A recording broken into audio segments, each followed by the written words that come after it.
that is sentence of death.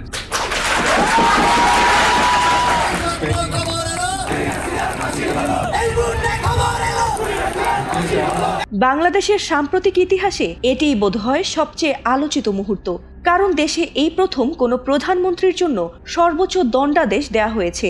রায় শোনাতেই উপস্থিত জুলাই যোদ্ধাদের আনন্দ চিৎকারে ফেটে পড়েছিল গোটা আদালত প্রাঙ্গণ, আর এই রায়েরই যেন অপেক্ষায় ছিল গোটা দেশের মানুষ। এছাড়াও সাবেক প্রধানমন্ত্রী শেখ হাসিনার সঙ্গে এ মামলায় সাবেক স্বরাষ্ট্রমন্ত্রী আসাদুজ্জামান খান কামালেরও মৃত্যুদণ্ডের আদেশ দেওয়া হয়েছে এবং একই সঙ্গে তাদের সম্পদ বাজেয়াপ্তেরও আদেশ দেওয়া হয়েছে। তবে আদালতের এই আদেশের পর অনেকের মনেই কৌতূহল তৈরি হয়েছে যে আসলে কত সম্পদ রয়েছে তাদের নামে। 2024 সালের বিতর্কিত দ্বাদশ জাতীয় সংসদ নির্বাচনের সময় জমা দেয়া হলফনামাতেই মিলেছে এই প্রশ্নের প্রথম জবাব। সেখানে শেখ হাসিনা নিজের স্থাবর অস্থাবর সম্পদ দেখিয়েছিলেন মোট 4,34,00,000 টাকা। নগদ অর্থ মাত্র 28,000 দেখানো হলেও ব্যাংকে ছিল 2,39,00,000 টাকারও বেশি। আরও ছিল 25 লাখ টাকার সঞ্চয়পত্র, 55 লাখ টাকার এফডিআর এবং 3টি মোটর গাড়ি, যার মধ্যে 2টির বাজার মূল্য 47 লাখ টাকারও বেশি।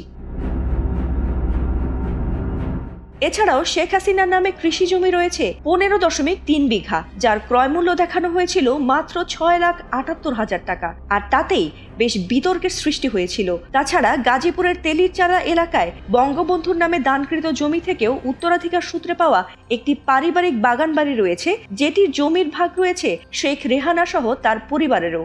এর মোট পরিমাণ 9 বিঘা। এছাড়া পূর্বাচলে একটি প্লট রয়েছে তার নামে, যেটির মূল্য 34,76,000 টাকা। সঙ্গে টুঙ্গিপাড়ায় 6 শতক জমির ওপর 3তলা ভবনও রয়েছে বলে জানা গেছে। এছাড়াও 2008 সালের নির্বাচনে শেখ হাসিনা হলফনামায় জমির তথ্য গোপন করেছিলেন।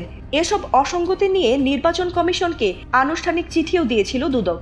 অন্যদিকে ধানমন্ডি 32-এর বঙ্গবন্ধু বাড়িটি এখন বঙ্গবন্ধু শেখ মুজিবুর রহমান মেমোরিয়াল ট্রাস্টের অধীনে, আর সুধা সদনের মালিকানা সজীব ও সাইমা ওয়াজেদের নামে।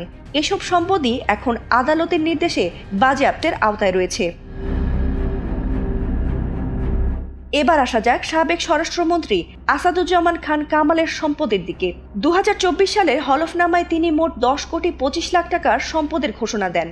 এর মধ্যে রয়েছে নগদ 84 লাখ টাকা, ব্যাংক হিসাব 82 লাখ টাকা, বন্ড ও শেয়ার 24 লাখ টাকা, আর স্থায়ী আমানত 2,01,00,000 টাকা।